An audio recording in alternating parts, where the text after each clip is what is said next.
Hola Susana, Hola, ¿qué tal? estoy súper contenta por esta entrevista de hoy. Vamos a tener una especie de sobredosis de teoría sobre el marketing. Vamos a exprimir a una persona que nos va a contar, ¿qué nos va a contar? Buah, bueno, yo descubrí a Pablo Ruiz, que es la persona, el invitado de hoy. Lo descubrí a través de su podcast, Estrategia de Dark Social. Bueno, lo descubrí en una entrevista y fui a su podcast porque me pareció súper interesante lo que contaba. Y bueno, es una joya. Yo recomiendo su podcast porque realmente cuenta todos los básicos fundamentales de un marketing y sobre todo en el sector B2B. Y creo que es un contenido de mucho valor, con un aprendizaje brutal, y por eso se lo dije, digo, Inés, tenemos que invitarlo porque creo que va a aportar muchísimo y vamos a hablar eso de B2B y exprimirlo al máximo, ¿no? Que es lo interesante, ¿no? Se Vamos a viene hablar. con dos palabras bajo el brazo que vamos a intentar que nos explique cómo llega hasta aquí y por qué, en qué base teórica se basa para sacar el dark social y la creación de demanda. Sí, la Que creación nos de venga a demanda. contar, que nos dé una clase de marketing, pero de marketing de verdad, Del ¿vale? bueno, del bueno. Sobre todo si te manejas en el B2B, tienes un negocio en B2B, es, vamos, imprescindible. También queremos que te suscribas, que le des a las notificaciones, que compartas la entrevista, que le demos, hombre, curra un poquito, ¿no? Que damos mucho contenido de valor, ahora muévete tú también. Así que, bueno, vamos ya Bien, adelante. los deberes hechos, ahora sí, Susana. Venga, ya he Venga, hecho los deberes de venta, ahora sí, que Pablo. pase Pablo Ruiz y adelante. Vamos. Hola Pablo, ¿qué tal? ¿Qué Bienvenido, tal? Muchísimas gracias. Un placer poder estar aquí con vosotras hoy. Nada, nada. bienvenido al canal y ¿estás listo para que te bombardeemos a preguntas? Listo. Bueno, a ver si aguanto el bombardeo, no lo sé. Venga, Seguro que sí, seguro que sí. Bueno, Pablo, ya en la presentación hemos hablado un poquillo de ti. Ujú. A mí me atrajo mucho, bueno, yo he escuchado tu podcast, me resulta un contenido muy interesante. Lo recomiendo, de verdad que lo busquéis, Estrategia de Dark Social. Y bueno, Gracias. hablas mucho de esto, de Dark Social, ¿no? Ujú. Nos gustaría que nos contara un poquito en qué consiste, qué es, en fin, sitúanos. El Dark Social se compone por todos aquellos lugares donde vamos a buscar información, pero que sin embargo no son atribuibles. Desde marketing, cuando hacemos una estrategia de marketing, sabemos que hay ciertos lugares donde el comprador B2B hoy en día está yendo a buscar información, pero sin embargo no podemos atribuir, no podemos trazabilizar. Eso hoy en día tiene especial importancia porque lo que hemos visto es que el comprador B2B del 2023 ha cambiado. Y es lógico, al final nuestro comportamiento como seres humanos dentro de Internet es algo que evoluciona constantemente. No nos comportamos igual en Internet como usuarios hoy como lo hacíamos en el 2010, como lo hacíamos en el 2000 o como lo hacíamos en el 94.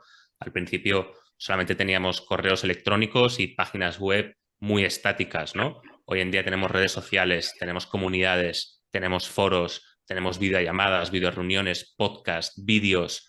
La cantidad de recursos y de plataformas que han nacido en Internet es tan grande que, lógicamente, nuestro comportamiento dentro de Internet ha ido cambiando, tanto en el entorno B2C como B2B. Aunque sobre el B2C no os voy a poder responder muchas preguntas porque no es mi área es el B2B, y en el B2B sí que estamos viendo claramente un cambio en los modelos de conducta que ha hecho que surja el dark social, ¿no? Todos aquellos lugares no atribuibles. Un ejemplo claro de dark social, una conversación por WhatsApp, es algo que no se puede atribuir.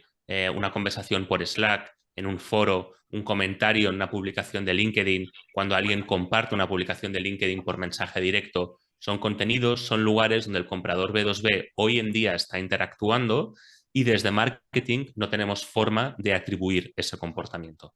¿Por qué es importante el Dark Social? El Dark Social es importante porque son los lugares donde el comprador B2B del 2023 acude a aprender, a identificar necesidades y a aprender a cómo resolverlas. Entonces, para mí el Dark Social actualmente probablemente sea la palanca de crecimiento de muchísimas empresas, tanto si lo saben como si no. porque en el Dark Social, por ejemplo, incluimos el boca a boca. Sí, el de boca a boca no está bajo nuestro control. Muy poco podemos hacer para llevar el control, ¿no? Esto, por supuesto, incluye podcasts como el que tú tienes, como este mismo canal.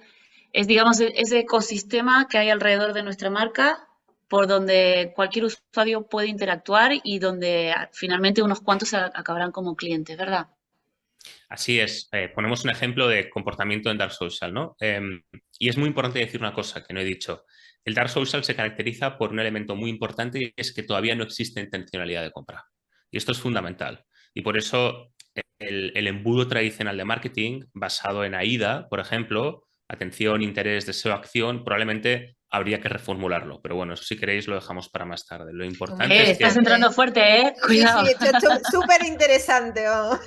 ahora os voy a poner un ejemplo sobre no solamente por lo que creo que el embudo tradicional AIDA habría que reformularlo, sino que incluso podemos ir un paso más allá y ver que es que el embudo tradicional ni siquiera existe en marketing B2B. Y os pongo un ejemplo, siguiendo con lo que tú has comentado, Inés. Tenemos esta entrevista. Alguien puede pensar, qué locuras, dice Pablo, qué equivocado está, lo que sea, ¿no? Pero a partir de ahí, por ejemplo, dejáis un enlace a mi perfil de LinkedIn o no hacéis nada. Sencillamente, la persona que está viendo este vídeo, que está escuchando este audio, comparte el enlace internamente en su canal de Slack de marketing de su empresa. Ese enlace podría ser perfectamente un bit.ly que podamos atribuir, por ejemplo, ¿no? Pero al final lo encuentra una persona dentro del equipo de marketing, por ejemplo, el director de marketing, que coge, empieza a investigar a través del enlace y de haber escuchado este podcast y acaba en mi LinkedIn. O acaba en un foro donde se está hablando sobre generación de demanda o sobre Dark Social. O acaba escuchando mi podcast. De ahí pasa a mi página web. De mi página web se olvida de mí durante 2 semanas hasta que me vuelve a ver otra entrevista o vuelve a ver una publicación o vuelve a ver una persona que habla sobre generación de demanda, lo cual le recuerda volver a mi podcast. Se suscribe, empieza a escuchar mis podcasts de forma semanal, se va de viaje, sigue aprendiendo sobre generación de demanda y Dark Social a través de publicaciones, podcast, incluso se une a la comunidad. Todo esto yo no tengo ni idea de qué está pasando, no tengo ni idea. ¿Vale? Al cabo de 6, 8 meses, después de haber aprendido mi punto de vista sobre generación de demanda, se cambia de trabajo. En ese cambio de trabajo, de repente dice, bueno, en mi antiguo empleo, porque no había presupuesto, porque habría sido muy difícil encajarlo, o porque sencillamente no encajaba la filosofía de trabajo, no podía hablar sobre generación de demanda, pero ahora en mi nueva empresa sí. Entonces ahora ya de repente, sobre algo de lo que no sabía y aprendí durante 6, 8, 12, 18 meses, de repente ya tengo intencionalidad de compra porque me interesaría hablar sobre generación de demanda en mi empresa y me interesaría eventualmente trabajar con Pablo. ¿Qué ha pasado durante todo este proceso? Yo no he tenido ni idea de que esta persona ha estado durante 6, 8, 12, 18 meses siguiéndome, aprendiendo en el Dark Social. Y ni siquiera ha tenido intencionalidad de compra, pero lo ha hecho. Y yo eso no lo he podido medir. Claro. El tema me resulta claro, al final te enfoca en la captación, la generación de esa demanda, pero cuando una empresa necesita captar clientes, claro, esto es una estrategia muy a largo plazo, ¿no? ¿Cómo se combina entonces esa necesidad de clientes ya de facturar con esta estrategia de generación que también es necesaria, ¿no? De seguir estando en la mente de tu potencial cliente, ¿no? Sí, a ver, todavía no he respondido a una pregunta que yo mismo he planteado y pido disculpas por ello porque no he justificado todavía Sí, sí, porque sí. el embudo AIDA no funciona, pero ahora vamos a dar Tranquilo que ya íbamos a entrar. Sí, sí, Vale, vale. no. Ahora, precisamente respondiendo a tu pregunta, voy a dar unas pinceladas al respecto. En marketing B2B o en marketing incluso, se habla muy poco la diferencia entre crear y capturar demanda. Y precisamente voy a responder a eso, Susana. Sobre todo en mercados donde nuestra solución es innovadora, tenemos que diferenciar de una forma muy categórica la diferencia entre crear y capturar demanda. Cuando hablamos de creación de demanda, estamos dirigiéndonos a audiencias que todavía no han identificado la necesidad. O habiéndola identificado, no han decidido resolverla. Porque sencillamente no están motivados, porque no ven el motivo, porque sencillamente no conocen una solución a ese problema. Es algo con lo que siempre hemos convivido. Y luego está la captura de demanda, que es, ya he identificado la necesidad, ya he aprendido a resolverla y ya tengo intencionalidad de compra para resolver esa necesidad, ¿no? Entonces, ¿qué es lo que pasa? Si yo estoy en un mercado en el que me dirijo a resolver una necesidad que nadie ha identificado. Y mi estrategia consiste en, voy a generar leads. Tienes que pensar muy bien cómo lo vas a hacer. Porque si, por ejemplo, haces una campaña de Google Search, oye, nadie va a Nadie está buscar, buscando. nadie te está buscando. Y este es un problema que yo he visto muchos marketers intentar resolver con una campaña de Google Ads, ¿no? Por ejemplo, con temas de blockchain o con cualquier solución Claro. innovadora, de repente presupuestos de más de 10.000 Es euros al que mes en todas keywords que SaaS nadie de busca. base, sí, o sea, todas estas startups, todas están entrando a una solución nueva. O sea, todas, porque están digitalizando o haciendo plataformas o sea, están en el mismo punto todas. Y por eso esto es nivel de sofisticación de mercado. Evidentemente, Exacto. no te están buscando el desafío es, hay que pensarlo a mediano plazo sí o sí. No hay otra. A eso iba. Entonces aquí un marketer tradicional diría, bueno, AIDA, awareness, interés, deseo, acción. Dices, ¿awareness de qué? ¿De que conozcan tu marca? Sí, o sea, les da igual tu marca. No, no es relevante, que es de lo que hablaremos. Entonces, el tema está en lo que comentaba Susana, ¿no? ¿Cómo empezamos a generar leads ya? Entonces ahí dices, bueno, va, campaña de cold outreach. Tengo un equipo de ventas súper motivado y esto es lo que tú decías, Inés. En muchas startups tenemos dos fundadores, de entre los cuales uno es un crack de ventas y hace llamadas con una conversión brutal, no sé qué, y luego cuando cierran la serie A de repente dicen, ostras, es que mis vendedores no saben vender igual que yo. Claro, porque no conocen el producto, no conocen el mercado, no están igual de motivados, etcétera, etcétera, etcétera, ¿no? Pero vamos a decir que consigues a nivel de ventas meter un pie en el mercado y empezar a generar leads, ¿no? Cold outreach mediante estas cosas que hace la gente, ¿no? Llamadas en frío, emails en frío, mensajes directos, que oye, no digo que no funcione, o sea, Bueno, se generan leads, ¿eh? No, no digo que no. Pero entonces, ahí tienes que empezar a evaluar de la forma correcta qué genera clientes más rápido, respondiendo a lo que preguntaba Susana, que no me quiero ir por las ramas, ¿eh? Hay una métrica que a mí me encanta que es Pipeline Velocity. Seguro que la conocéis, hay algunos marketers que no, pero que sí que juegan con los conceptos, que básicamente calcula la velocidad de conversión, el porcentaje de conversión, el número de oportunidades creadas dentro de un ciclo de ventas en un periodo, ¿no? Entonces, aquí lo que dices es, vale, hemos generado 100 leads haciendo cold outreach. El CAC muchas veces es muy bajo, sobre todo en etapas muy tempranas cuando están los fundadores detrás. Luego, cuando metes equipo de ventas, bueno, bla, bla, bla. Entonces dices, vale, ¿cuál ha sido el ciclo de cierre desde que se ha generado el lead hasta que se ha cerrado la venta?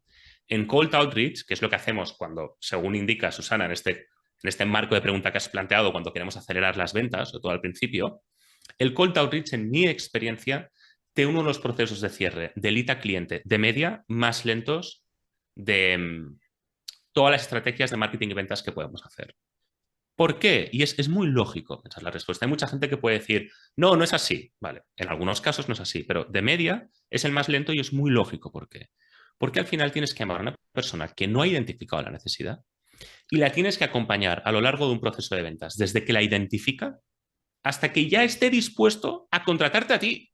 Y es durante que eso todo ya, este proceso tiene que haber aprendido contigo, porque como reconozca que hay otro líder en el mercado, se irá con ese líder. es que ya no sé si llamarlo proceso de venta. O sea, estás educando para luego vender. Entonces, ¿realmente eso es un proceso de venta o qué? O sea, Y esto es clave, Inés. Esto es clave. Estás educando, pero estás educando en una base uno a uno. Y muy eso es poco muy caro. rentable. Sí. Esa educación es lo que tiene que hacer marketing. El marketing B2B del 2023 es un marketing educativo. ¿Por qué? Porque esa educación tiene que hacerla marketing al por mayor. Y ahí está la rentabilidad. Cuando se hace uno a uno, es muy caro. Entonces, respondo a lo que decía Susana.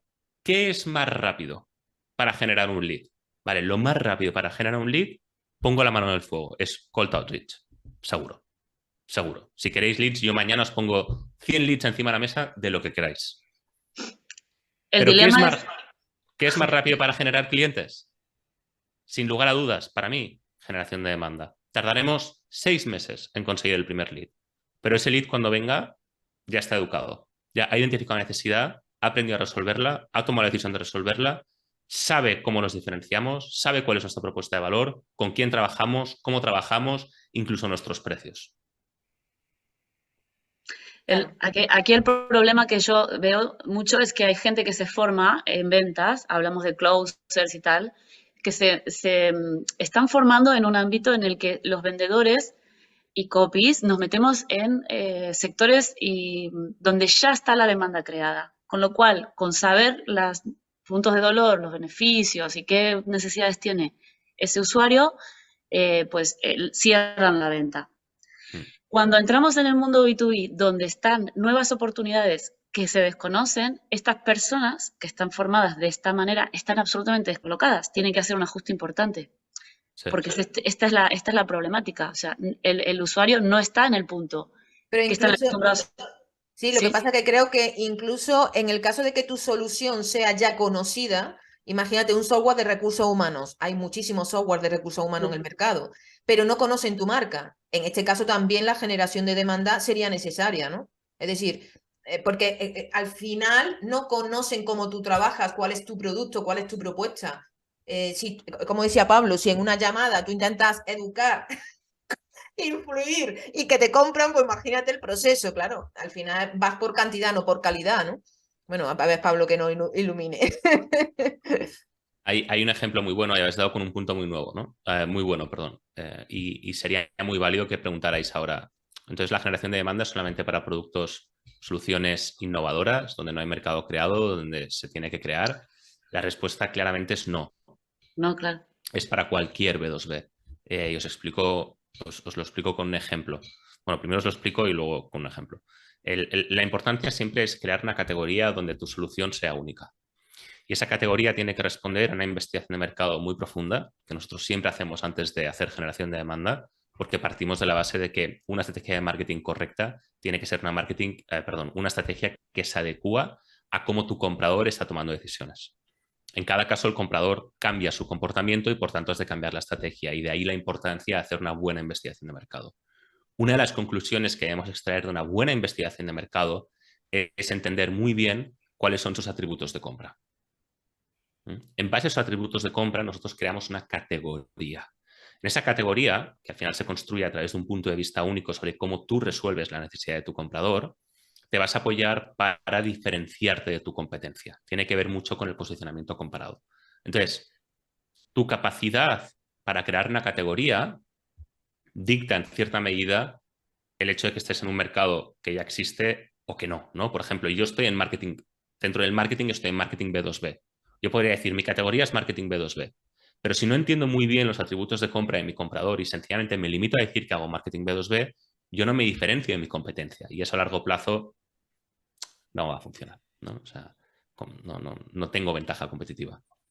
Pero, dentro de marketing B2B, lo que yo intento hacer es liderar una categoría que en mercados hispanos estoy intentando liderar, que es generación de demanda. Entonces ahí dices, vale, yo no hago marketing B2B, hago generación de demanda, tengo mi propia categoría. Y con mis clientes siempre hacemos eso. Storage as a Service, HR Acceleration, hay muchos ejemplos, pero siempre intentamos que nuestros clientes tengan su propia categoría. Os pongo un ejemplo, que es lo que os iba a explicar. MailChimp. MailChimp es líder en, no sé cómo lo llaman, email automation o email marketing, cualquiera, no sé, tienen su propia categoría y esto ellos lo han creado. Entonces, cuando buscas por Google alternativas a MailChimp o email marketing, alguna keyword de estas en las que se mueven, porque yo no lo uso, te sale MailChimp en primer lugar, por supuesto, no sé si es por SEO o por SEM, no sé, me da igual. Entonces, una lista de resultados con alternativas a MailChimp. Podéis hacer el ejercicio, vosotras o cualquiera que esté en casa escuchándonos, vas a Google y las páginas que te salen son, por ejemplo, la mejor alternativa a MailChimp. Automatiza mejor que nadie tus campañas de email. La herramienta de email marketing más barata. Son propuestas de valor que no se diferencian de MailChimp. O sea, les cuesta muchísimo. Entonces, se empiezan a diferenciar por las características.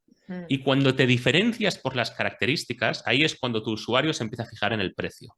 Claro. Y acaba contratando únicamente la opción que sea más barata. Y ahí estás muerto. Es una guerra en la que solamente va a quedar uno y va a ganar el que tenga más músculo financiero. A mí ese tipo de guerras no me interesan.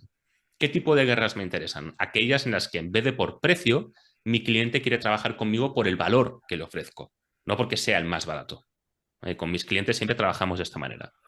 Entonces ahí dices, fíjate, ha surgido un nuevo competidor de MailChimp que no habla de email, habla de marketing conversacional. Se llama Drift. A nivel tecnológico hacen exactamente lo mismo que MailChimp. Tienen un chat para entrar a una página web, pero es lo mismo. ¿Qué es lo que han hecho? Han creado una nueva categoría, marketing conversacional, se llama Drift. Entonces ya dices, vale, yo ya no quiero trabajar con Drift porque me permita enviar emails. Quiero trabajar con Drift porque ha creado una nueva categoría que se llama marketing conversacional, la cual me creo. Es una nueva forma de hacer las cosas con herramientas que ya existían. Eso ya aporta valor y es lo que le permite a Drift no competir por precio. Entonces, de repente, Drift, ¿qué es lo que tiene que hacer? Respondiendo a lo que comentabais. Abrir mercado. Abrir mercado en marketing conversacional.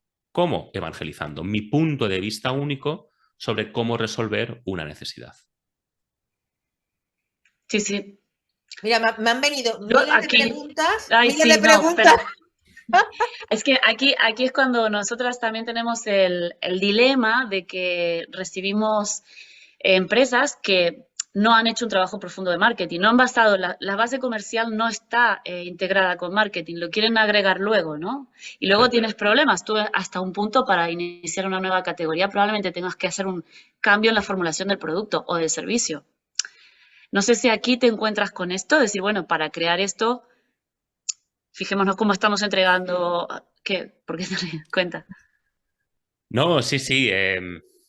A ver, nosotros siempre que empezamos a trabajar con un cliente hacemos esa fase de investigación de mercado y le dedicamos un mínimo de 3 semanas, un máximo de 4. No le dedicamos más de 4 por un tema de... Rentabilidad. sí, sí, sí. No, pero por el cliente. Yo no le puedo decir a un cliente, va a estar 3 4 meses semanas, haciendo... claro. Sí, claro, no, No. nos mata. Entonces, haríamos... O sea, y también porque nosotros partimos de la base de que la investigación de mercado nunca debe pararse. Debe ser un proceso Claro. ongoing. Y apostamos porque cada nuevo cliente que entre debería ser un nuevo cliente que entrevistamos para nunca dejar de aprender del mercado, que tiene que ser la principal fuente de aprendizaje de cualquier departamento de marketing, a mi modo de ver. Entonces, ese caso que explicabas, Inés, en el que dices, ostras, deberíamos replantearnos cómo lo estamos haciendo, sí que muchas veces hacemos ese replanteamiento, pero desde un punto de vista de marketing. Yo no entro en producto. Pero entiendo muy bien lo que quieres decir y es cierto que sobre todo muchas startups les falta ese punto de conocimiento del mercado. Mm, En el mejor de los casos lo han hecho a nivel de producto, pero no a nivel de marketing. Ujú. Y es cuando acaban haciendo cold outreach, estas cosas, ¿no? claro. A nivel de marketing, ahí sí que si nosotros empezamos a trabajar, entramos como elefante en cacharrería, porque decimos, Ujú. oye, las cosas, nosotros apostamos por nuestro método, que sabemos que está probado y funciona. A nivel de producto no entro. Claro. Ok. Si no, es que, claro, es un mundo. Y Ya. Pablo, Claro. me interesa mucho cómo abordáis vosotros el proceso de investigación, ¿no? Porque creo que es uno de los aspectos donde menos importancia le dan la mayoría de las empresas o negocios B2B, ¿no? Es que Sí, no investigan profundamente, sobre todo el target, que es lo más esencial, ¿no? sí. Es como, bueno, yo tengo una idea de cuál va a ser mi cliente, hago un buyer persona superficial o bueno, sí, punto de dolor incluso puedes tener, si esto le preocupa tal, pero tú no has hablado con el cliente, ¿no? ¿Vosotros cómo afrontáis ese proceso de investigación? Bueno, sobre el buyer persona, nosotros hemos dejado de trabajar con esa herramienta, nosotros trabajamos con comité de compra. Porque creemos que, sabemos que solamente entre 2021 y 2022 los miembros del comité de compra de empresas se multiplicaron entre un 50 y un 70%. Esto es una investigación de Gartner con 350 ejecutivos C-level. Entonces, sabemos ahora que los datos que van a salir de 2022 a 2023 también van a haber aumentado en los comités de compra, porque lo estamos viendo en las entrevistas que nosotros hemos hecho en los últimos 6 meses, que son más de 350. Entonces, tenemos una buena muestra, una buena representación del mercado, ¿no? Entonces, ¿cómo hacemos efectivamente el market research? Bueno, en primer lugar, lo que hacemos es segmentación de cuentas. Cogemos el listado de clientes del cliente con el que estamos trabajando, le damos cuentas, porque si no tenemos que hablar del cliente, ¿vale? Entonces, cuando hablo de cuentas, me refiero a los clientes de mis clientes, ¿eh? Entonces, hacemos segmentación de cuentas para intentar entender, como si las cuentas fueran un mercado, intentar categorizar por grupos esas cuentas para ver qué segmentos tenemos.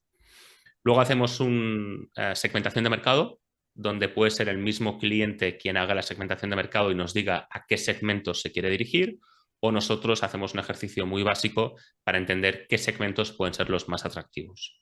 Y a partir de ahí intentamos hacer un match entre segmentos de cuentas y segmentos de mercado.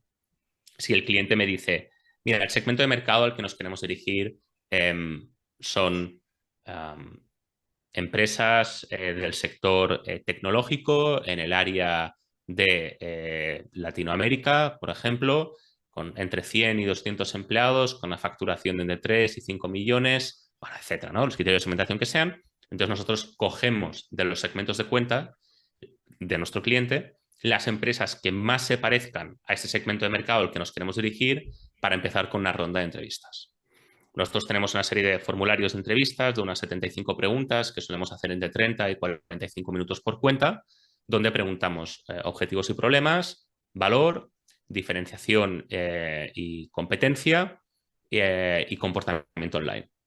Y con esto buscamos, comportamiento online. Y con esto buscamos entender qué tiene que suceder dentro de la empresa para que identifique la necesidad, qué tiene que suceder para que decida resolver la necesidad, cuáles son los top 3 beneficios que valora más de nuestra solución, qué es lo que busca en la página web cuando busca una solución como la nuestra, qué competencia tiene en cuenta, dónde va a buscar o a aprender o a identificar necesidades y cómo resolverlas, asociaciones en las que pertenece, eventos en los que participa. Respondemos todas estas preguntas con la idea de poder diseñar la estrategia. De aquí construimos el perfil de cliente ideal y dentro del perfil de cliente ideal intentamos construir el comité de compra del perfil de cliente ideal.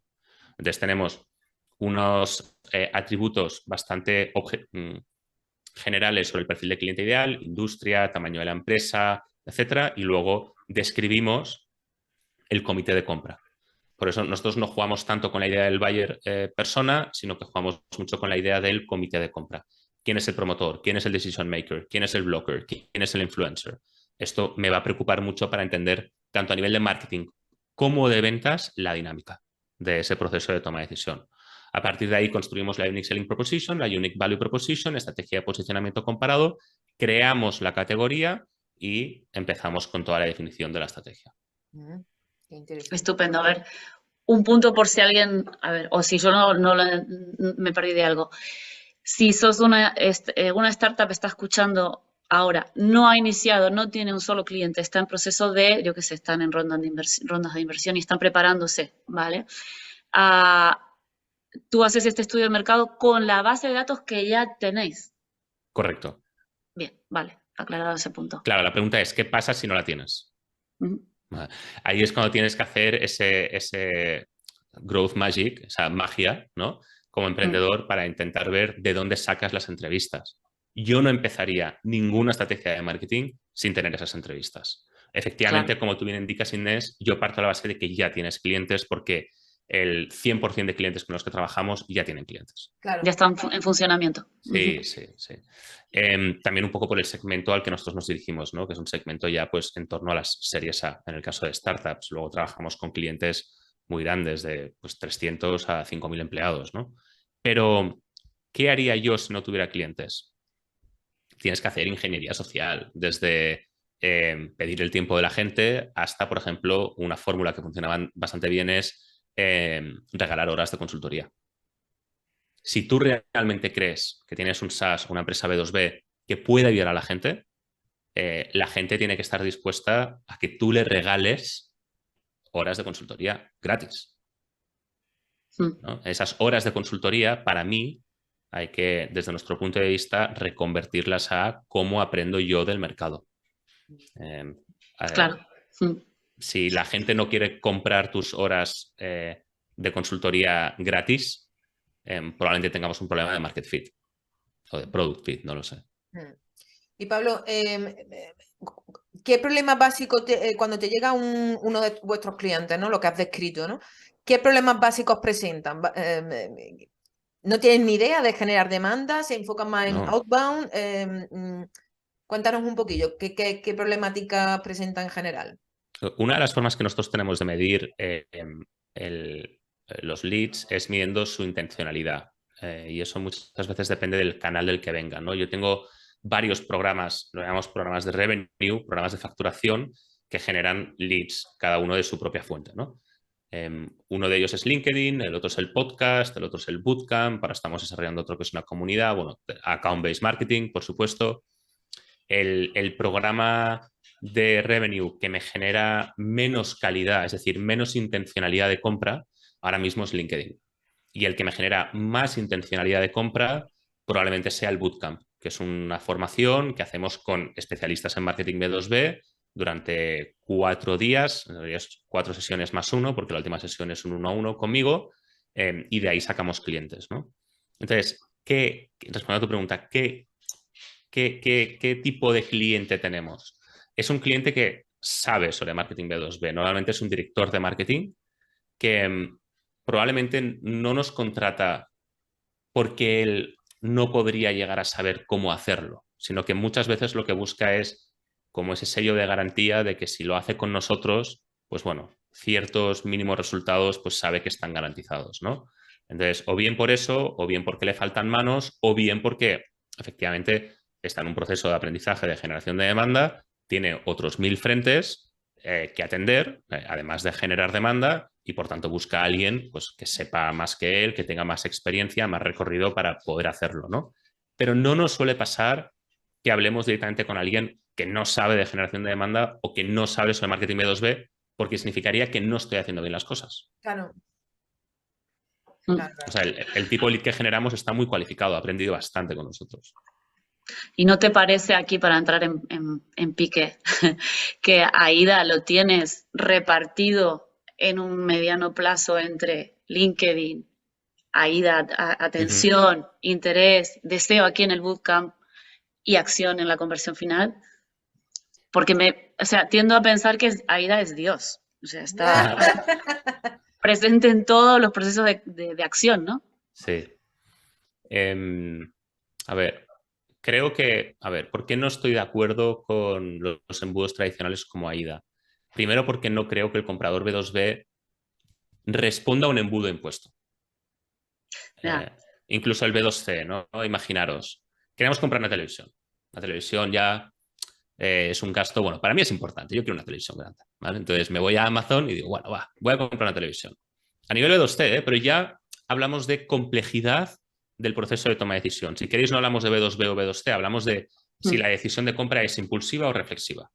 Es lo que diferencia el B2B del B2C. O sea, Claro. como B2C podemos aplicar procesos de toma de decisión que son muy B2B, ¿no?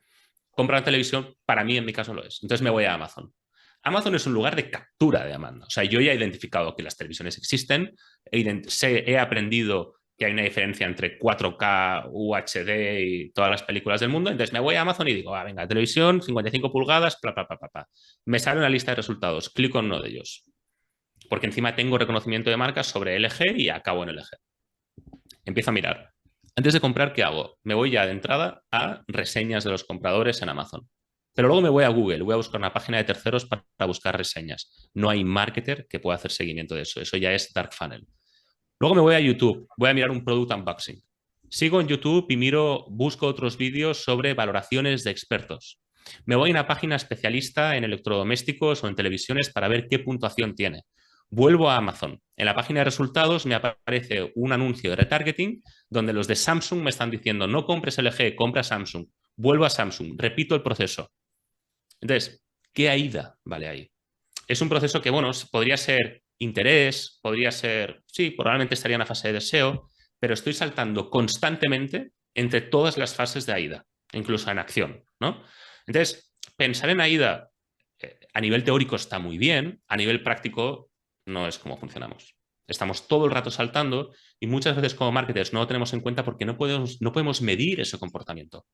No es atribuible, es lo que llamamos ya el dark funnel, que es como el dark social, pero aquí ya hay intencionalidad de compra.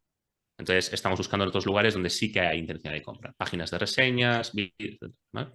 Entonces, Didi, por favor. No, digo, estás mostrando este punto para evitar esta especie de confianza excesiva que tienen los marketers en su propio embudo, ¿no? Es como decir, no, olvídate, hay que hacer otro esfuerzo, ¿verdad? Por aquí va tu intención, ¿no? Ese es el punto número 1 que te quería comentar. El punto número 2 es, y esto es importante, creo que AIDA, esto es algo que estoy pensando últimamente, es aplicable únicamente en el plano teórico, no práctico, no real, cuando se trata de captura de demanda, pero no de creación. Porque cuando hablamos de AIDA, muchas veces, y corregidme si me equivoco, me puedo equivocar porque yo no trabajo con AIDA, entonces ya prácticamente me he olvidado, ¿no? Y mira que lo he hecho muchísimo, ¿no? Sobre todo en campañas de social ads y tal. Cuando hablamos de awareness, muchas veces las campañas de awareness las dirigimos hacia nuestra propia marca. Hablamos de reconocimiento de marca, ¿no? Awareness, reconocimiento de marca. Nadie quiere reconocer tu marca si antes no ha identificado la necesidad. Oh, sí. Entonces, nadie va a tener interés en descubrir tu solución si antes no ha aprendido a identificar la necesidad y ha aprendido a resolverla, porque una de las cosas más importantes de las que partimos en generación de demanda es que el comprador B2B del 2023 no quiere entrar en una llamada de ventas no solicitada. Lo que quiere es aprender a identificar y a resolver sus necesidades por su propia cuenta. Entonces, antes de plantearse estudiar tu solución, tiene que antes entender cómo resolver su necesidad. Son dos puntos son muy distintos. En uno no existe intensidad de compra, en otro sí. Entonces, AIDA muy probablemente sea solamente para estrategias de captación de demanda. Sí, Y sí, en entiendo el punto. AIDA no es aplicable en estrategias de creación de demanda porque no hay acción, no hay deseo, no hay acción, porque no hay intencionalidad de compra. Sí, sí, sí, Genial. entiendo el punto. Es muy teórico esto, ¿eh? Tampoco... No, Ay, sí, sí, sí. pero es un placer poder hablar de estos A ver, engranajes a lo de mejor marketing. la audiencia habrá conceptos que están perdiendo, a lo mejor, o no, no se sabe, pero bueno, a mí a mí me encanta, porque claro, cuando maneja el tema flipas con esto. Lo que cualquier marca tiene que saber es que si ha logrado abrir una categoría o si se ha sumado con un concepto dentro de una categoría, tarde o temprano va a acabar necesitando trabajar muy bien el discurso de marca, su propia personalidad, y su propia Hoy, ida. hoy, hoy he publicado, ayer hice una publicación donde decía el 50-70% de las campañas invierten su presupuesto en reconocimiento de marca. Y bueno, lo estaba criticando, ¿no? Y entonces hay una persona que, para llevarme la cuenta, decía, no estoy nada de acuerdo, esto es falso, en realidad se invierte mucho menos. Y he pensado, bueno, creo que ni siquiera voy a responder porque te estás metiendo todavía más en el problema. O sea, en mi caso, el 90% de los presupuestos los invertimos en identificación de la necesidad. Afilar el hacha. Sí, porque es mucho más rentable invertir en crear audiencias que identifican la necesidad y luego ya las metes en tu estrategia de contenidos a aprender contigo. Y cuando estén listos para comprar, no te preocupes, vendrán contigo. Porque tú eres quien les ha acompañado en su proceso de identificación y descubrimiento. Tú te has posicionado como líder. Esa Pablo, es la clave. para concretar, para llevarlo un poco a la práctica y que se haga más visual, ¿cómo diseñas una estrategia de dark social con alguien, con un cliente? Venga, viene el cliente, paso a paso, aunque sea general, ¿no? Para que la gente le quede claro.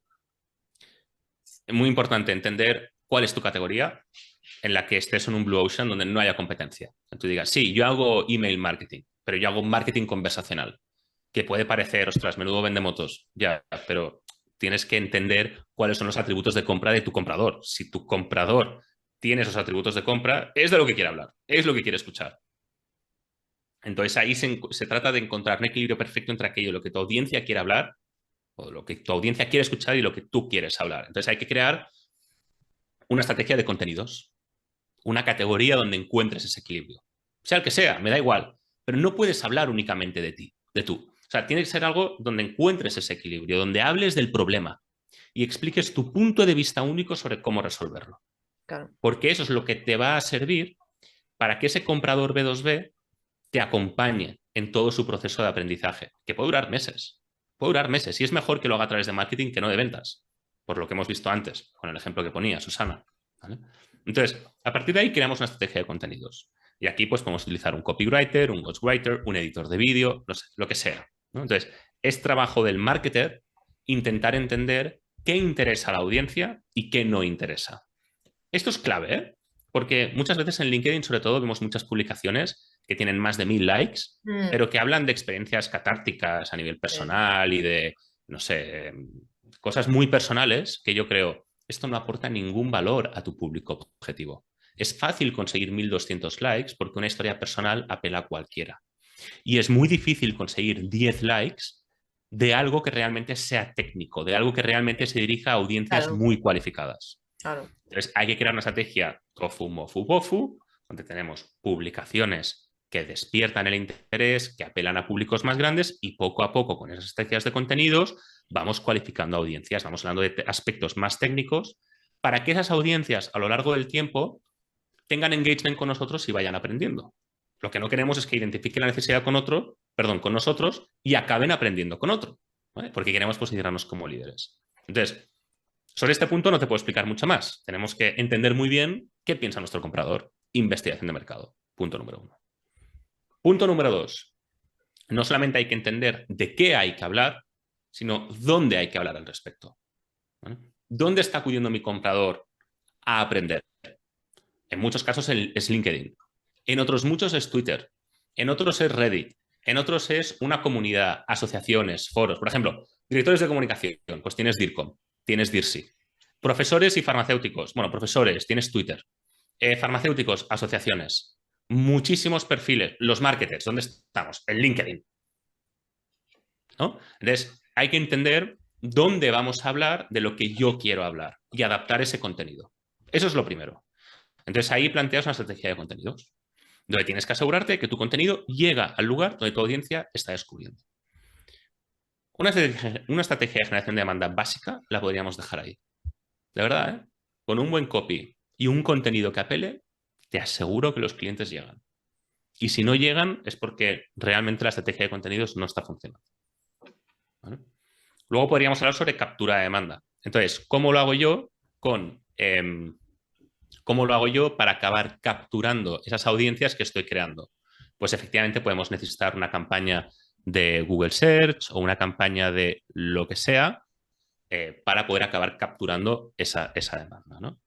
Podemos integrar nuevos programas, como puede ser una estrategia de account-based marketing, por ejemplo, donde nosotros lo hacemos mucho para acelerar el proceso al principio, que es asegurarnos de que tenemos, en primer lugar, un listado de empresas que respondan al perfil de cliente ideal y, por tanto, que nuestras publicaciones llegan a esas empresas, esas cuentas ABMs con las que queremos trabajar y a partir de ahí medir su interacción con esas publicaciones para poder interpretar un poco la intencionalidad de compra y empezar a abrir conversaciones con ellos, ¿no?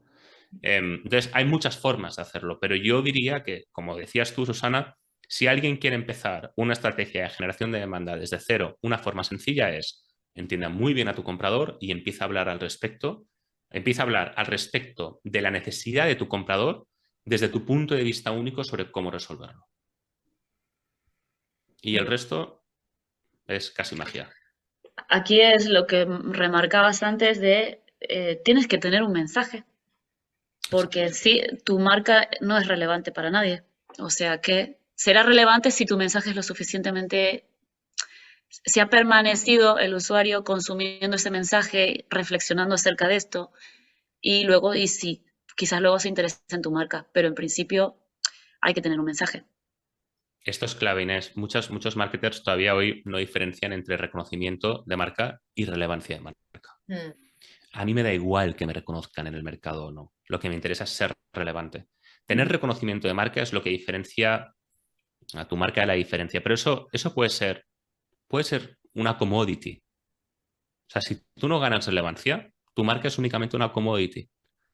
Podríamos decir que, pues, si solamente diferencias a Reebok de Nike de Adidas, como marcas que se dedican a la moda en el sector de los deportes, son 3 commodities y te da igual comprar una que otra. Lo que diferencia es la relevancia de la marca. Y eso se mide por la cantidad de valor que tú estás aportando a tu comunidad. ¿Cómo se construye una comunidad? Aportando valor a tu público objetivo. En la medida en que aportas valor, tu público empieza a seguirte porque empiezas a ser relevante. Se va creando una comunidad a la cual tú sigues retroalimentando con valor. Y así se crea relevancia. De forma que cuando tu comprador esté listo para comprar, acuda a ti, porque eres el más relevante, porque eres líder de tu categoría. Y esto es clave, Inés, porque creo que todavía en marketing B2B no se trabaja suficientemente esto.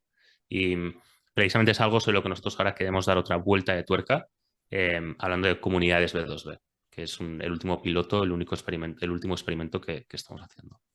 Interesante. Sí, no sé, como si se trasladara, lo que yo me he encontrado, ¿no? Es la manera de trabajar de las empresas, de las pymes, claro, esta es mi mayor experiencia, pymes, ¿no?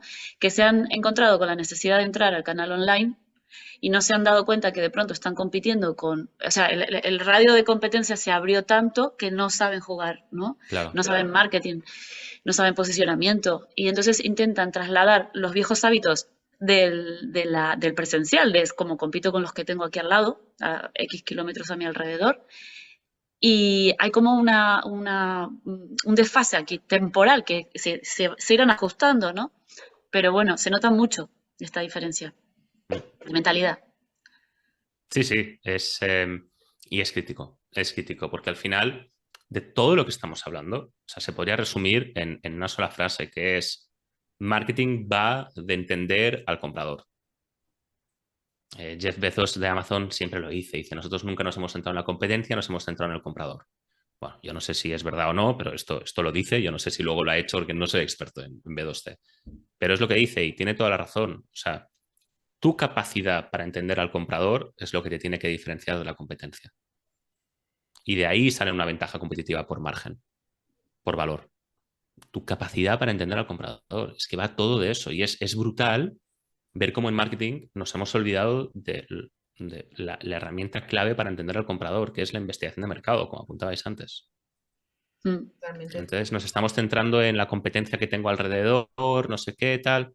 Olvídate, se trata todo del comprador, de entenderle. Y Pablo, en tu caso, claro, nos habla un poco de tu experiencia previa, pero tú cómo incorporaste el Dark Social, ¿no?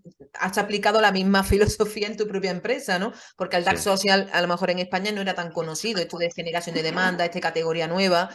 Cuéntanos tu propia experiencia, cómo ha sido y cómo lo aplicaste, ¿no? Yo, Para tu yo propia llevo en empresa. el marketing B2B toda la vida.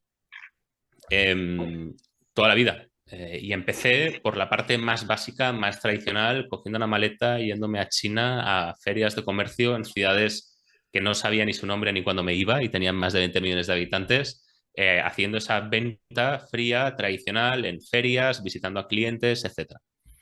Luego ya monté mi startup, una fintech, y ahí dije, bueno, claro, lo que he estado haciendo hasta ahora no lo voy a poder seguir haciendo porque necesito mucho más volumen, necesito escalar, ¿cómo lo hago?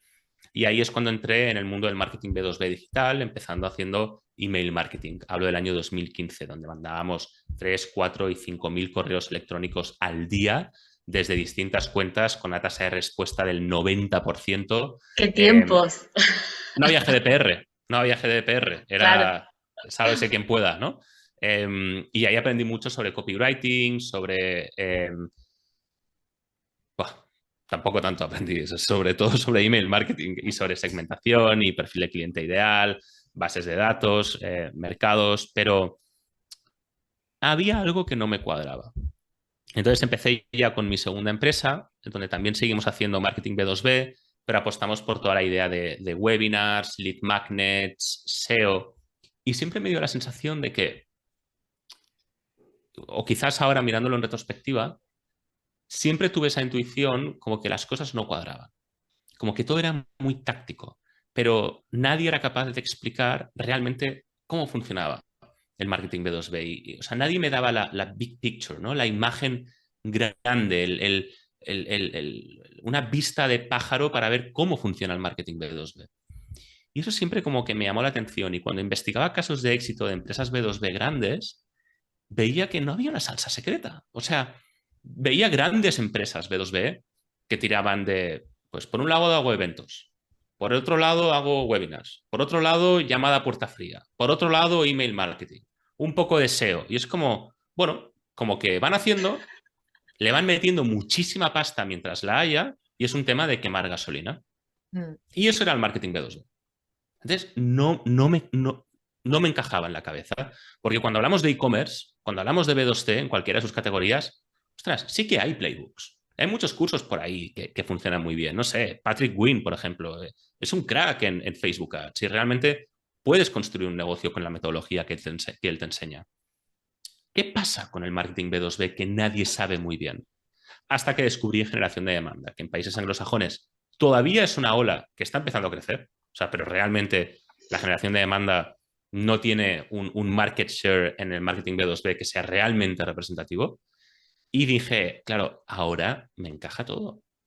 Lo fui complementando con, o sea, he ido aprendiendo de varias personas, ¿no? Por ejemplo, Chris Walker es muy bueno en generación de demanda pura, pero luego los de Full son muy buenos en ABM. Luego tienes Piplilla, que es muy bueno precisamente en relevancia, reconocimiento de marca, Unique Selling Proposition, Unique Value Proposition. Entonces, poco a poco he ido haciendo mi propio cóctel, mi propio punto de vista único sobre lo que significa la generación de demanda. Y ahí fue cuando poco a poco se me fue iluminando el universo del marketing B2B y dije, por fin esto tiene sentido. Y para mí uno de mis mayores logros es que cuando hablo sobre generación de demanda, mucha gente me escribe, recibo un mensaje más o menos todas las semanas de alguien que me dice, ahora por fin todo tiene sentido. Porque mucha gente ha pasado por el mismo paso, la misma fase por la que pasé yo, ¿no? Y lo que pasó fue que sencillamente dije, bueno, tengo que expresar mi punto de vista único sobre generación de demanda para hacer generación de demanda para mi propia empresa. Y dije, ¿dónde puedo ser líder de la generación de demanda? Y me di cuenta que no había nadie hablando sobre generación de demanda en español, siendo el tercer idioma más hablado del mundo. Y ahí dije, este es mi sweet spot, generación de demanda desde mi punto de vista único. O sea, no todo el mundo hace la generación de demanda como yo. De hecho, ya os digo, lo mío es un cóctel de muchas ideas, de muchas personas a las que me debo. Algunos los traigo al podcast para entrevistarlos, o sea, full reconocimiento. Pero dije, sin duda, en España y Latinoamérica tengo que conseguir expandir la categoría y posicionarme como líder. Y esa ha sido un poco mi experiencia con generación de demanda. ¿Y cuánto has Y tardado ahí seguimos, en todos los días. posicionarte, Pablo? ¿Has tardado Bueno, mucho no en sé ese si me he trabajo? posicionado todavía, Hombre, no, no sí, sé si me he sí, pero yo creo posicionado, que, hombre, pero yo veo tu contenido en O LinkedIn. digamos, no. ¿desde cuándo has empezado? Empecé en enero del 2022, en serio, ya aprendiendo mucho tiempo antes. Y empecé en serio en enero de 2022. Y sí, tardé unos 4 o 6 meses en ponerme a velocidad de crucero. En cuanto a número de oportunidades cualificadas generadas, un pipeline valorado en... O sea, tenía una pipeline velocity de más de 500.000 euros en menos de 6 meses, lo cual está muy bien. Pero está genial. Sí. Genial. ¿Y la preparación cuánto fue? Más o menos, aproximadamente.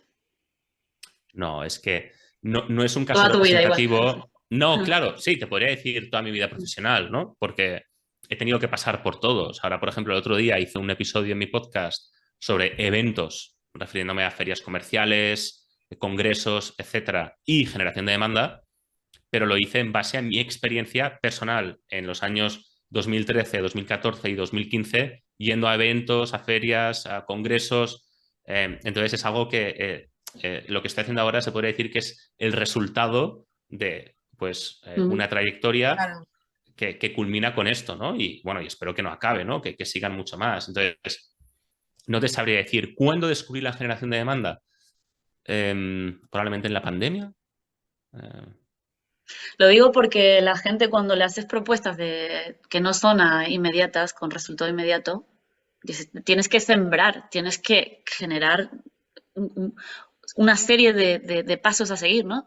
Y la gente, pero esto, y luego dices, pero vamos a ver, igual llevas 5 años en los que estás vendiendo muy por debajo de tus posibilidades, porque no estás pensando en grande, estás pensando en muy pequeño, en local, en un cliente, en el próximo, ¿no? Y cuánto más rentable es saber que te va a tomar, no sé, 3 años preparar una marca, saber hacia dónde dirigirla y, y qué bien, ¿no? Es que da gusto escucharte, Pablo. Gracias, Inés. No, a ver, el tema ¿es una estrategia a largo plazo? Sí. ¿Genera resultados a corto plazo? No. ¿Es más rentable que cualquier otra estrategia de marketing? Claramente sí. Por Sí, lo que decía, si nos ponemos a hacer llamadas en frío, mañana tenemos 200 leads, pero ¿cuándo van a convertir? Es que esa es la pregunta. ¿Y a qué coste? Cuando haces generación de demanda, es que a lo mejor empiezas a generar clientes antes. ¿Qué es lo que va a pasar? Que a lo mejor estás 4 o 5 meses sin recibir un solo lead. Y si no entiendes qué significa hacer marketing B2B de verdad, no vas a poder a nivel emocional convivir con esto. Hay muchos Claro, CEOs que quieren CEO, que quieren claro, leads todos los días. claro. Me da Genera una igual cuando incertidumbre, conviertan. Sí, claro, Es Claro. que pueden medir los leads cuando no hay nada, es como, esto es desierto, ¿qué está pasando aquí? ¿No? Pero se puede medir la generación de demanda. Ya. Nosotros hemos implementado programas de I+D precisamente para crear estrategias de generación de demanda donde podamos medir desde el primer día. Lo que pasa es que tú el primer día no puedes medir por número de leads, tienes que medir a través de otras referencias, señales ejemplo, positivas, ¿no? Pues, por ¿vale? ejemplo, una forma que nosotros tenemos de validar si la categoría está calando o no, que sabemos que la categoría van a ser las bases de una estrategia de generación de demanda, es que de repente te pase, como a un cliente le pasó en su primera semana de generación de demanda, que es que de repente una catedrática, es una empresa de recursos humanos y tecnología, pues una catedrática de recursos humanos da una masterclass citando a mi cliente, por ejemplo, Anda.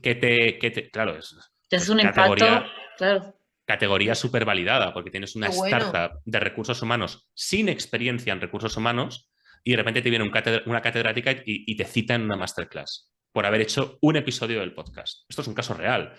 Que te llamen para hacer entrevistas, que recibas mensajes donde te estén diciendo que valoran mucho tus contenidos, por los propios comentarios de las publicaciones, lógicamente por el incremento del alcance que tengan tus contenidos, por análisis cualitativo del alcance que tienen tus contenidos. ¿Qué top 5 cuentas está interactuando más? ¿Qué top 5 cargos está interactuando más? Siguiendo con el ejemplo anterior, si yo me dedico a los recursos humanos y el top 5 cargos que está interactuando con mi publicación son médicos, científicos e ingenieros de lo que sea, pues no lo está haciendo bien. Pero si son personas de recursos humanos, sí. Y entonces ahí ya puedes empezar a decir, ok, la categoría está calando. Luego seguimos, ¿podemos replicar estos procesos que hemos utilizado para conseguir estos resultados? Segunda fase. Sí. Tercera fase, escalamos. ¿Qué pasa si yo le meto un presupuesto para multiplicar por 3, por 4, por X el alcance? ¿Voy a ser capaz de mantener los mismos resultados o incluso optimizarlos? Siguiente fase, ¿cómo integro yo este programa dentro de la organización? ¿No? Entonces, hay que saber adaptarse al momento en el que estamos. Entonces, respondiendo a la pregunta que planteabais, bueno, ¿qué es más rápido? Lo que os comentaba al principio, al final el lead tarda muchísimo más en generarse, pero luego convertirá mucho más rápido. Entonces, a corto plazo, para mí, para generar clientes, generación de demanda es lo más rápido. Y luego, además, hay una diferencia brutal, que es que si haces cold outreach o campañas de captura de demanda donde sencillamente estás comprando los leads, el día que dejes de hacerlo, tu empresa deja de crecer. O sea, marketing se convierte en un gasto. Con generación de demanda, marketing es un activo. Yo si hoy dejo de publicar, hombre, lógicamente lo voy a notar, pero voy a seguir recibiendo leads porque he construido un activo. Claro, en el tiempo. Sí. Y Pablo, a mí me genera mucha curiosidad porque, bueno, he visto tu perfil de LinkedIn que tú derivas el tráfico a tu podcast, ¿no? ¿Qué pasa? La mayoría de las empresas lo que hace es todo el contenido lo dirijo hacia la web. A ver, cuéntame por qué tú diriges el tráfico a tu podcast, ¿no? Está dentro de esa generación de demanda, ¿no? Me imagino, ¿no? Claro, porque una página web es un lugar de captura de demanda. Si alguien aterriza en mi página web, ¿cuál es el comportamiento que habrá llevado a cabo? Ha ido a Google, entonces puede que esté utilizando keywords que sean con intencionalidad de compra, ¿no? Por ejemplo, marketing B2B Barcelona o marketing B2B, da igual, lo que sea. Generación de demanda, no me conoce. Acá en mi página web. ¿Qué es lo que pasa? Que ahí ha habido un proceso de identificación de la necesidad y un proceso de aprendizaje que le ha llevado a teclear esas keywords y ahí ha aterrizado en mi página web. ¿Cómo ha identificado la necesidad? ¿Dónde ha aprendido a resolverla? Porque yo ya sé de entrada que quien le haya identificado la necesidad y con quien haya aprendido ya es el líder. Y sabemos, por datos, que un 70% de los leads acabarán contratando siempre con el líder del mercado. Son datos de Gartner también. Entonces ya de entrada ya juego con desventaja, porque no he sabido crear esas audiencias. Las estoy capturando. Llega a mi página web. Ya no está en momento de aprendizaje. ¿Para qué va a querer consumir mis contenidos? Para nada, ya es tarde. Ya es tarde, ¿no? Entonces, a mí lo que me interesa es colarme al principio del proceso de toma de decisión, cuando se identifica la necesidad. Por eso yo lo que digo es como, olvídate de mi página web. Yo no quiero hablar de mi servicio. No estás en ese momento. Yo lo que quiero hacer es ayudarte a identificar y a resolver ese problema que tú tienes. Mi página web llega más tarde.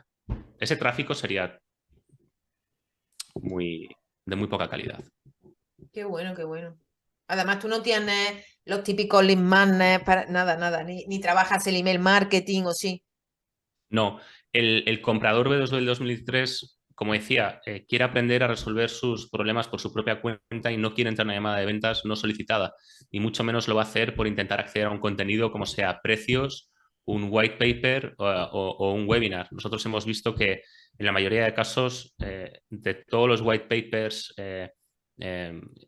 y otros lead magnets que se puedan utilizar, ebooks, por ejemplo, solamente el 10% acaban siendo descargados. Ya no te digo los que acaban siendo abiertos o los que acaban siendo leídos de arriba abajo.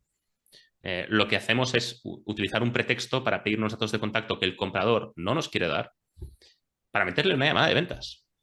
O sea, a mí que quiera saber los insights de la industria agroalimentaria en Albacete en el año 2022, de ningún modo me revela ningún tipo de intencionalidad de compra sobre ningún tipo de solución. Y sin embargo, te voy a meter una llamada de ventas. Claro, Porque yo considero que respondes a mi perfil de cliente ideal. ¿Sabes? Entonces, para mí es dinero quemado.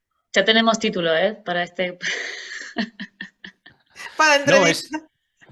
es dinero quemado, es dinero quemado. Lo que más me interesa es decirte, mira, aprende conmigo y cuando estés listo, acude a mí. Y si veo que encajas dentro del perfil de cliente ideal y que tu empresa está interactuando mucho con mis contenidos, entonces sí, puede que intente abrir una conversación contigo. Buah, Pero una conversación. Es un cambio bastante heavy, claro, porque al final, si te fijas, la mayoría de los funnels están basados en la ida. De genero un contenido que, claro, está todo enfocado a la captación de lead, básicamente. Genero un ebook para llamarte la atención, tú te descargas el ebook, te suscribes, te sigo impactando con... Es decir, claro, es una rotura de patrón de lo que funciona o de lo que está establecido en marketing. Esto sucede porque intentamos aplicar metodologías B2C al B2B, pensando que el comprador B2B tiene que ser igual de impulsivo que el B2C, entonces buscamos excusas. ¿Y por qué no medimos?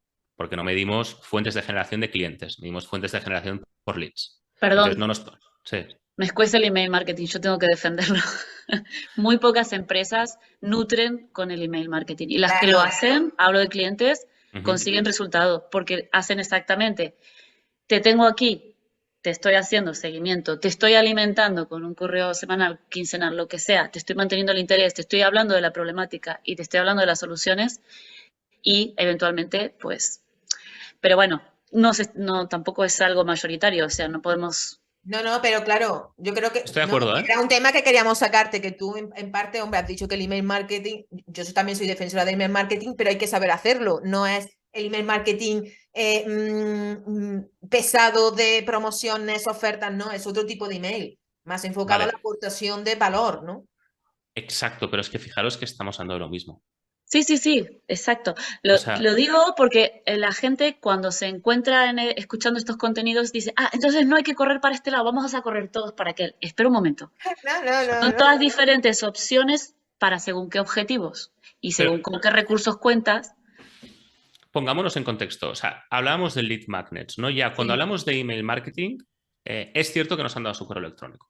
Vale, te lo compro. Entonces, esa parte de lead magnet sí que es cierto que del email marketing no me acaba de gustar. Porque creo Oye, que es muy difícil que nos quiera dar su correo. Eso es por un lado. Y luego, lo segundo malo que veo con el email marketing es que puede que haya problemas siempre, bueno, puede. Siempre nos vamos a encontrar con retos, con problemas de alcance, ¿no?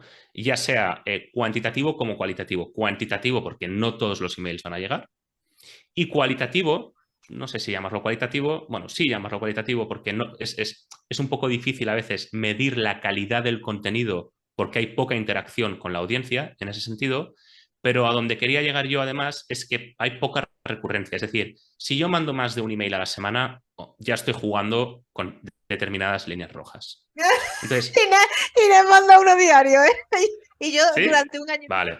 No, vale, bueno, pero... pero es distinto. A ver, hay que saber dónde uno está. Si yo estoy en algo formativo donde la gente quiere aprender una habilidad, entonces tiene todo el sentido del mundo que quiera empaparse de esa temática. Si yo estoy vendiendo camiones, Software. esa persona no le interesa un correo al día sobre la industria del transporte, pero quizás una quincenal y una semanal igual sí. Entonces esto cada industria y cada sector. Ahora voy con lo último que quería decir, que es que en cualquier caso, todo siempre debe responder a dónde mi comprador está buscando aprender. Ya. Si por market research dices, oye, es que son emails, o sea, por ejemplo, hay un sector, el que os comentaba, el farmacéutico, que todavía a día de hoy no sé dónde está. No lo sé. Entonces, si el email marketing funciona, adelante. Ahora, yo ya sé que a nivel de generación de demanda voy a tener una serie de retos que en otros lugares, que es donde quería llegar, no tengo.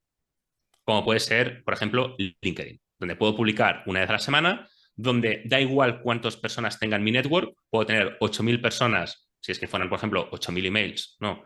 Que habré conseguido a coste cero y que una impresión no va a llegar a 8.000, perdón, una publicación en vez de llegar a 8.000 puede llegar perfectamente a 25.000, independientemente de mi base de datos, que sería el equivalente de mi red de LinkedIn, y por tanto voy a poder ser mucho más eficiente. Ahora bien, se puede dar el caso, como el que tú has comentado, Inés, que diga, ya, pero es que no me van a leer en LinkedIn, no llegan, porque es que mi comprador no se comporta así. Y lo que tengo que hacer es mandar emails. Y si les mando un email al día, no pasa nada.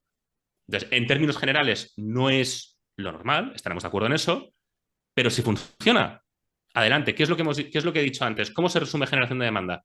Entender tu Entender. comprador mejor que nadie. Claro. Sí, sí, totalmente. Pero el email marketing tiene una serie de retos que para mí, pues hoy en día, otras herramientas solucionan mejor. En definitiva, como, no sé si buscando una síntesis, no la estoy buscando, pero asociando, ¿no? Es como cuando el usuario tiene la sensación de que ha comprado activamente, ¿no? Sí. Sí. Ah, se hablaba del comprador, ahora B2C, cautivo, ¿no? Que si te pongo un anuncio en la televisión vas a acabar comprándome, te guste o no, porque he ocupado tu mente con un anuncio impactado y si tengo tantos impactos, pues voy a tener tantas ventas, ¿no? Y ahora el público se mueve por su propia cuenta. ¿Qué es esto? Ahora va aquí, ahora va allí. Y entonces eh, compra con una proactivamente. O sea, yo decido, yo me he informado y ahora voy aquí y te busco este producto, ¿no? O sea, quiero esta solución. Y entonces tenemos que entender esto. ¿Qué quiere comprar él, ¿no? Entonces, es el reto. ¿Cómo te mantengo y cómo ocupo tu mente Eso, por todas las vías que pueda eso es. Ese es el para tema, que es lo que vengas aquí y comentábamos. me pidas el servicio? Es lo que decíamos, el comprador B2B quiere entrar en una llamada de ventas cuando esté preparado, pero rechaza la llamada de ventas en frío. Entonces, eso es precisamente lo que hay que resolver, Inés, estoy totalmente de acuerdo. Y, y es efectivamente lo que falta, ¿no? Muchas veces hemos hecho, ya sean encuestas o preguntamos en eventos, cuántas personas han contratado una solución B2B en los últimos 12 meses por una llamada fría o un lead magnet. Y nos hemos dado cuenta que siempre quien levanta la mano es gente que implementa este tipo de estrategias. O sea, SDRs, gente que hace marketing B2B tradicional, lead generation, pero ningún comprador B2B suele responder por general, el 98%, por decir un número que no sea el 100%. No compran así. No lo hacen. Claro. Y en ese estudio de Gartner que me refería al principio con los 350 C-level, decían exactamente esto. Y Pablo, también bueno, es que aquí nos vamos a alargar porque ya mismo cortamos, no te preocupes, Pablo, que sabemos que seguro que tiene mucho curro. Una Encantado. pregunta que me genera también, claro, aplicando esto se puede tender o que la gente interprete que ahora tengo que estar en todos los canales. Venga, y ahora todo mi esfuerzo en todos los lados para que me conozcan, para generar la demanda. Claro, eso también provoca un desenfoque que puede ser peligroso para los negocios, sobre todo si partes de un equipo reducido de gente. Claro, o no cuentas con gente suficiente para generar ese contenido, ¿no? Que genere esa demanda, ¿no? Entonces, en vuestro caso, cuando asesoráis a esas empresas, ¿tienden a esa diversificación excesiva o se enfocan o vosotros recomendáis que se enfoquen en ciertos canales? Bueno, de la forma que nosotros trabajamos con nuestros clientes es que nosotros formamos un equipo de generación de demanda que funciona bajo la estrategia o la coordinación del director de marketing o del CEO, pero como equipo autónomo. Entonces nosotros decidimos un poco dónde se van a distribuir los contenidos, porque al final es lo que tú dices, Susana, o sea, quien mucho abarca, poco aprieta, ¿no? Es un poco, yo me imagino que por Claro, donde querías ir. claro. Y tiene poco sentido porque lo que hemos descubierto es que el comprador B2B no es tan multiplataforma como uno podría pensar. acude a muy pocos lugares porque está muy ocupado, ¿no?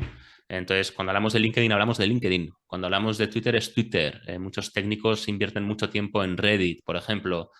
Quora en Estados Unidos tiene muchísimo share, ¿no? Entonces, preferimos especializarnos en un solo lugar por dos motivos. Porque tenemos que ir al lugar donde directamente nuestro comprador B2B en general esté y tenemos que ser buenos en eso. Y en segundo lugar, por metodología. Nosotros somos muy partidarios de implementar programas de forma secuencial, no a la vez. Te metes en LinkedIn, dominas LinkedIn y cuando ya dominas LinkedIn pasas a la siguiente etapa, Claro. ¿no? Las ventajas de trabajar con un equipo como el nuestro es que, bueno, ya dominamos. Tenemos cierto conocimiento sobre LinkedIn y cierto conocimiento sobre ABM y sobre podcast, ¿no? Pues a lo mejor más o menos en un plazo de un mes podemos empezar los 3 programas, más o menos. Pero aún así recomendamos ir uno a uno, porque en la estrategia de generación de demanda ahí sí que es muy multidisciplinar. Claro. Necesitas un marketer, necesitas un editor, necesitas un distribuidor y una cara visible que debería ser el mismo, si no necesitas una quinta persona que es el especialista en el contenido, el que realmente sabe de la materia. Porque, Pablo, vosotros generáis contenido, es decir, imagínate que gestionáis el perfil de un CEO de una de vuestros clientes, ¿no? Y ese CEO no tiene tiempo absolutamente para generar ese contenido. ¿Vosotros asumís eso, esa generación de contenido en LinkedIn, por ejemplo? ¿O esa producción, edición de episodios de podcast? En fin. Esta pregunta es súper interesante, Susana. Me gusta mucho porque en Marketing B2B, precisamente por cómo se ha hecho Marketing B2B hasta la fecha, hemos confiado mucho en el SEO, que algo de lo que no hemos hablado yo no es que sea anti-SEO, creo mucho en el SEO para capturar demanda, pero no para crearla. Son dos cosas distintas. Sí. Pero bueno, esto siempre genera mucha controversia, mucho debate. Entonces, ¿cuál es la idea? Nos hemos acostumbrado a, precisamente para hacer SEO, delegar la producción del contenido en el especialista SEO, porque él conoce las keywords y por tanto hay que delegar en él esa producción del contenido. Esta persona no tiene por qué ser una especialista. Y sin embargo, lo que hemos visto por todo lo que venimos hablando hasta ahora es que nuestra capacidad para que una estrategia de generación de demanda funcione va a venir condicionada en gran parte por nuestra capacidad para entender al comprador y saber desarrollar un punto de vista único sobre cómo solucionamos su necesidad. Claro, para que un comprador durante un proceso que va a durar 6 meses, por ejemplo, me siga, tenga engagement conmigo y quiera todos los días aprender conmigo, la calidad de mi contenido tiene que ser muy alta. Esto no lo podemos delegar en cualquiera, ni siquiera en cualquiera dentro de la empresa. Sí, totalmente. Aparte, o sea, si estoy creando una nueva categoría, el SEO se basa en mejorar lo que ya está hecho, ¿no? O sea, compara post y dice, vale, ¿cómo mejoro esto? Pues aumento aquí, abro un nuevo ítem. Si yo estoy generando una categoría nueva, mi discurso no puede ser en absoluto ni parecido a lo que encuentre en otro blog.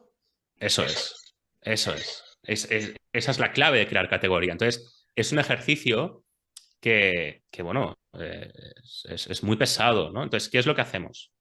El marketer crea la categoría, porque a nivel técnico nosotros tenemos una metodología que, ostras, no nos hemos encontrado todavía al cliente al que no le hayamos podido crear una categoría. Eso es Habiendo hecho importante, market research. A veces es difícil esa parte, ¿eh? Sí, pero es muy metodológico. Tenemos una metodología que más o menos creo que funciona en este sentido, siendo la parte más complicada, ¿eh? Estoy de acuerdo. Entonces, el marketer puede decidir, por tanto, de qué vamos a hablar. Tiene que hacer ese trabajo el marketer. Tiene que identificar los pain points. Nosotros, algo que hacemos todos los días es con cada cuenta, con cada cliente, identificar de qué está hablando la comunidad, qué es lo que interesa, qué es lo que genera controversia, qué es por tanto un punto fuerte, dónde podemos aportar valor. Y es un trabajo que tiene que hacer el marketer.